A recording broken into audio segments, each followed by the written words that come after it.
జమ్మూ కాశ్మీర్లోని పహల్గామ్లో పర్యాటకులపై జరిగిన ఉగ్రవాద దాడులను ఖండిస్తూ సిపిఎం పార్టీ భద్రాచలం పట్టణ కమిటీ ఆధ్వర్యంలో ర్యాలీ నిర్వహించి ఉగ్రవాద దిష్టిబొమ్మను దగ్ధం చేశారు.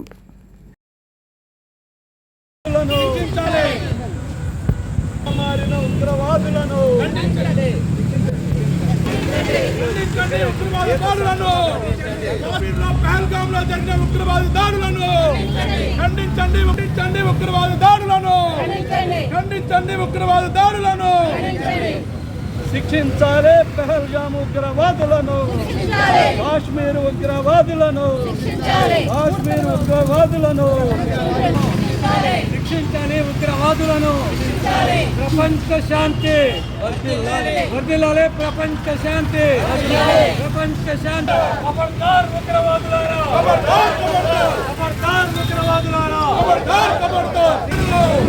కాశ్మీర్లో జరిగిన ఉగ్రవాద దాడులను ఖండించండి. కాశ్మీర్లో జరిగిన ఉగ్రవాద దాడులను ఖండించాలి. శాంతి భద్రతలను కాపాడాలో బీజేపీ కేంద్ర ప్రభుత్వం నిర్లక్ష్యం వహిస్తుంది.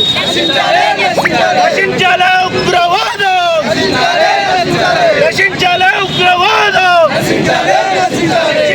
పహల్గామ్లో దాడికి పాల్పడిన ఉగ్రవాదులను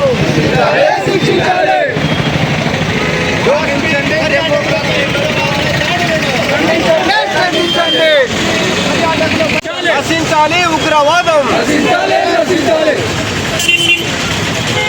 కాశ్మీర్లో నిన్న జరిగినటువంటి దారుణమైనటువంటి సంఘటన యావత్ భారతదేశాన్నే కాదు ప్రపంచాన్ని కలిచివేసింది.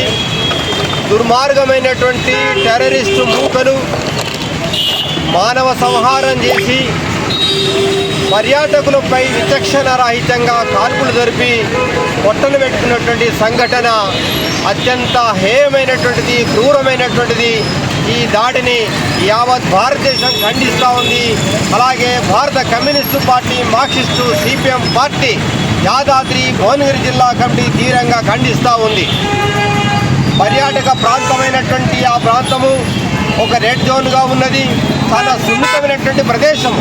కానీ ఆ ప్రదేశంలో ఎప్పటికప్పుడు పోలీసు పహారా, మిలిటరీ పహారా ఉండాల్సిన అవసరం ఉన్నది.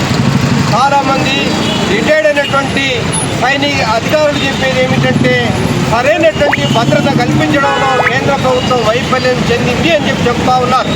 అందుకే కేంద్ర ప్రభుత్వం యొక్క వైఫల్యం కూడా దీనికి ఒక కారణంగా చెప్పాల్సిన అవసరం ఉంది.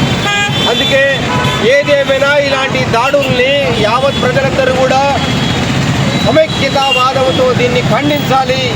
ఈ రకమైనటువంటి దాడులు భవిష్యత్తులో జరగకుండా సీరియస్ అయినటువంటి చర్యలు తీసుకోవాల్సిందిగా సిపిఎం పార్టీ తరఫున కేంద్ర ప్రభుత్వాన్ని కోరుతా ఉన్నాం.